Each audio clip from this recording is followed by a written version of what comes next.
learners, in the last lecture we looked at the principle of systemic interpretation, and then we ended the discussion with the question of whether IIL is a self-contained regime or is it possible to have a systemic integration of IIL with that of the general international law. So this is what we concluded our lecture with. So in today's lecture number 45, we are looking at the question of whether IIL, International Investment Law, is it a self-contained regime. So to start with this particular question, or to start answering this question, we will look at firstly what the scholarly views are on this, and then we will also look at how does the arbitral tribunal perceive international investment law to be, whether arbitral tribunals look at IIL as a self-contained regime or something with a systemic integration approach. So that is what we are going to look at in this lecture number 45. So there are some scholars who argue that IIL should be contained or should be considered as a self-contained regime itself.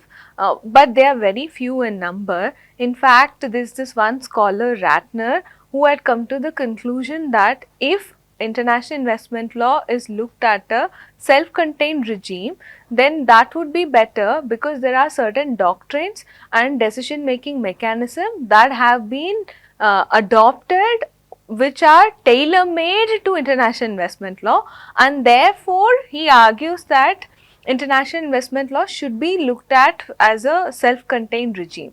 And if we look further into Ratner's study, then we can see that he had studied different instruments like ECHR, then NAFTA, then BIT, then United States overseas investment protection, all of these instruments. So basically he came to the conclusion that other than ECHR, all other instruments are interpreted internally in the sense that only the provisions of those instruments have been applied. So this is what he had concluded or he had arrived at, but we cannot take a reductionist approach and then generalize his finding.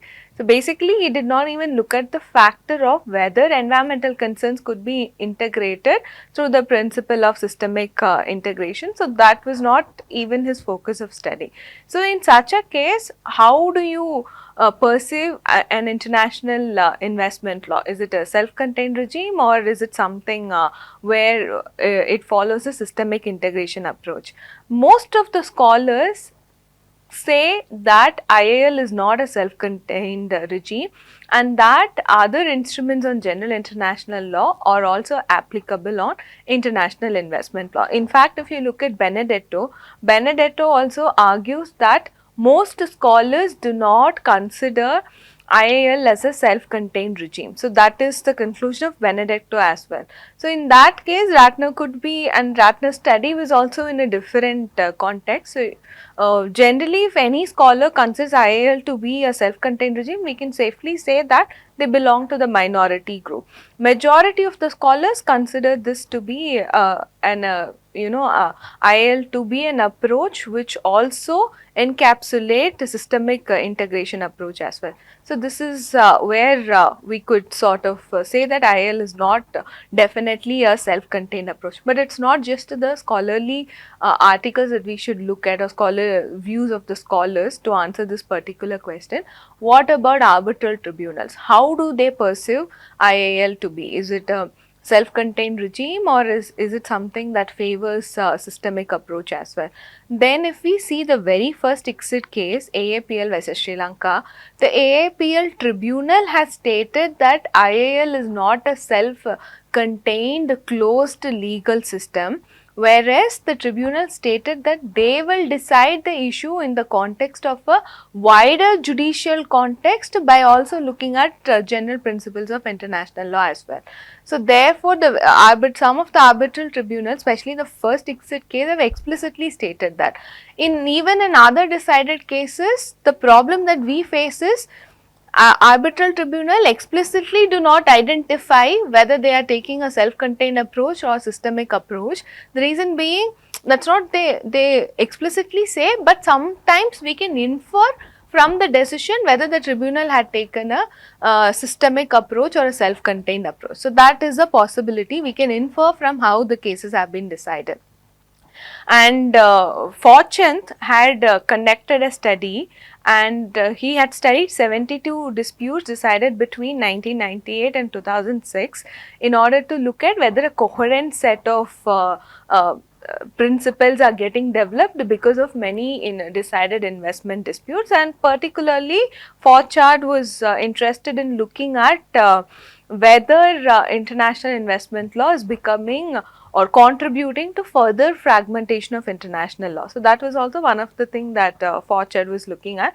So at the end of the study, he concluded that there are very few arbitral tribunals which have taken a approach where they just rely on the international investment agreements and do not rely on any other instruments, but majority of them he stated that relied on other international instruments or international rules. So that is what his study has concluded. And then he further stated that even when there existed a minority who just relied on the applicable investment agreement, it is not so significant, or the number of these decisions are not so significant that we can conclusively say that there is further fragmentation of international law that's happening. So Forchard's study also sort of supported the view that arbitral tribunals are looking at international investment law with the lens of a systemic approach and not as a self-contained regime.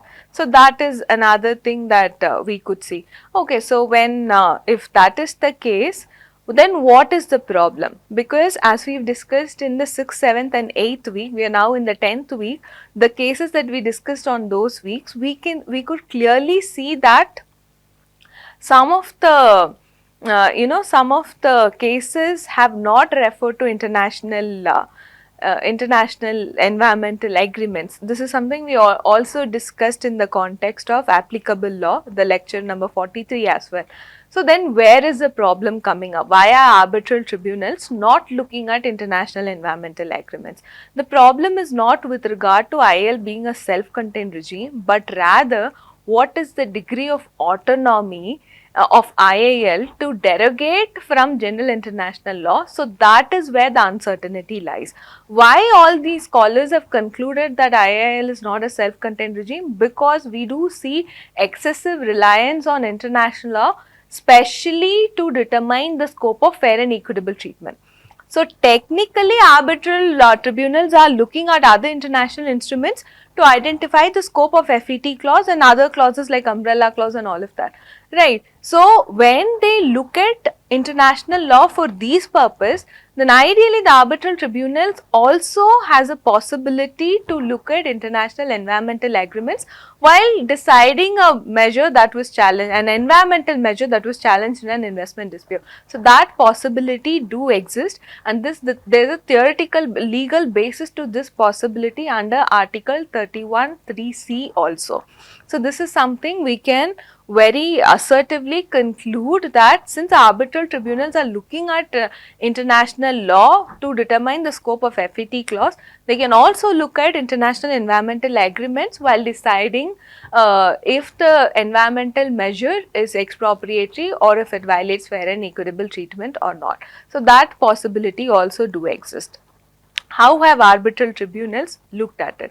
If we look at Santa Elena case, here we could probably cite the Santa Elena versus Costa Rica case to be an example of IAL being looked at as a self-contained approach. The reason being, Santa Elena Tribunal explicitly stated that the purpose of the measure is not important. The purpose of the measure was to protect the nesting area of leatherback turtles, right. So that was a clearly environmental measure taken for the protection of an endangered species, but still Santa Elena Tribunal stated that the purpose of the measure will not affect the legal character of the measure to be expropriatory, and that compensation had to be paid to the investor. One interesting thing I will tell you about this particular case is, if you read the award of the tribunal, you will not find many reference to the international instruments, especially environmental instruments, but the secondary literature on this particular case revealed that the written submission of Costa Rica in fact referred to many international instruments like the Western Hemisphere Convention, the Central American Convention for Protection of Nature, Ecosystem, Natural Ecosystem, and Ramsar Convention, then Convention on Biodiversity, and many others. So, written submission of Costa Rica referred to many other international environmental agreements, but that did not find a place in the award that was given by the tribunal. That clearly says that Costa Rica tribunal the Santa Elena tribunal did not look at or give any weightage to these international environmental agreements, right. So, that is on one hand. So, we could probably cite Santa Elena case to say that probably Santa Elena tribunal looked at international investment law as a self-contained regime. On the other end of the spectrum, we have Chemutra tribunal had to decide the question of whether the Canada Regulatory Authority PMRA, the measure taken by this regulatory authority is something that is violative of fair and equitable treatment. Now, why did PMRA take this regulatory measure with regard to Lindane? Because there were many increasing evidence that were coming coming to the public that Lindane is harmful. So, in that context, there was a mention with regard to Aarhus Protocol on organic pollutants in the context of Convention of Long Range Transboundary Air Pollution of 1979. So, here the tribunal, Chemutra tribunal, looked at many national instruments of other jurisdictions as well as the international instruments including the Aarhus Protocol, and then came to the conclusion that there was no violation of fair and equitable treatment. So, here we could see that the very fact that Chemutra tribunal looked at an other international instrument, which was Aarhus Protocol in this case, we could say that Chemutra tribunal had taken a systemic approach to international investment law. So, on the one end of the spectrum, you could keep Santa Elena tribunal, on the other end of the spectrum you could keep Chemutra tribunal. So, as long as the contest or the uncertainties with regard to what is the degree of autonomy for international investment law, to what extent can it derogate from general international law. So, that lies somewhere in between these two extremes. As long as the arbitral tribunals are looking at other international environmental agreements and give weightage to those principles while deciding investment disputes where an environmental measure is challenged, there is definitely a possibility of reconciling environmental interest in contemporary international investment law. So, with that we could safely conclude that the possibility exists, but there may be some difficulties faced by the arbitral tribunal in reconciling environmental issues or environmental principles.